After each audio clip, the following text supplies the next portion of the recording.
دمو دبانی دره عزتمن سپینگیریه نانگیالی سپینگیریه نانگیالی زوانانه دمیش دمروات ده خوره ده خیبر پشتونخوا ده هر ضلع نه دمیش ده ډیسټریکټ نه د نړۍ ډیسټریکټ نه د وزیرستان نه چې سم راولمنو راغلي دي په خیر راغلی ورته وایي هر کله راشي ملګري داسې مشرانو ډېرې ډېرې خبرې وکړې که تاسې خوښ یئ چې موږ جنازه وکړو او کرې ته لاړ شي به خو داسې ده چې جنازه یې وکړو کرې ته لاړ شي خو هره ورځ وایي یوه جنازه چې کوي یا شهید ورکوي چې که چېرې مې نن فیصله ونه کړه میز د دغ برات قوم ته دغ کاکی قوم ته د خوزړي قوم ته خوش کوي چې دغه بني ګل ننګیالي مشران ننګیالي ځوانان په تاسې ننګ کړې ده په تاسې غیرت کړې ده په تاسې پښتې کړې ده چې څرنګه داسې مشر وویل چې پرین دا جنازه هایجک کېدله حقیقت خبره ده زه یې ګوایه چې پرین په ده باندې کیم پریشر راچېدلی شو او کیمې خبرې ورته شوې دي خو خیر دی داسې مشرانو ته چې نن یې په میدان ویلار ده خو چېرې تاسې د سر سودا نه ده کړې جنازه یې داسې که هغه خپله فرض وګڼل خو تاسې ته یې راوړله نن مې د فیصله دغه قوم کوي چې که چېرې موږ هره ورځ خبرې کوي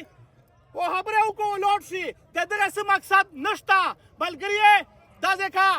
ډېر درنو ډېر قدرمن ډېر عزتمن مشران راغلي دي د وخت د پارلمان خلک راغلی ده موږ هغې ته هوس ویئ هوس ورته کوئ چې موږ د تاسو سپیان موږ د تاسو د څنګ جوړولی ولې ټوکړې ټوکړې مې وکړو اندام اندام مې وکړو خو د بنې د خاورې هر مشر هر ځوان هره پیغله هغې دپاره موږ د امن چغه وایي چې دا خو یو شهید ده چې ټوکړې ټوکړې د ټول بنه واچوې چېرې د اواز نښې دب کوئ ملګري په دا سوچ وکړئ خدا سوچ وکړئ خدا سوچ وکړئ موږ دغه مشرانو ته وایي دغه مشرانو ته وایي ګوره سوچ وکړئ د دغه ویل کې امن خو یې نه غوښتو د امن سره خو یې څه چار نه وه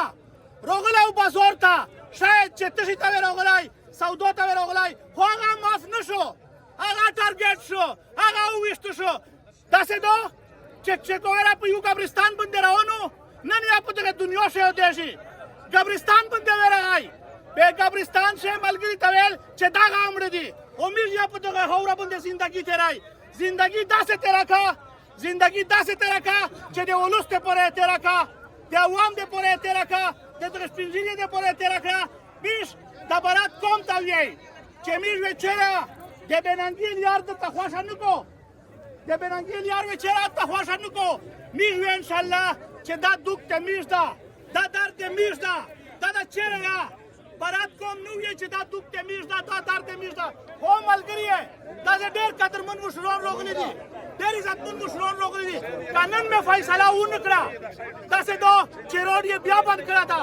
روډ یې بیا بند کړه ده موږ دا ورته وایي چې په پرامن طریقې سره د خلاص کړو که خلاصوي یې نه موږ ته یې چلر شي د ولي خان خبره چې موږ د کاشې خولې په خبرې نه سمای ته په سیک سمای خو ملګري یې ورسوي چې څرنګه دغه ملګري د راک مسله الله اکبر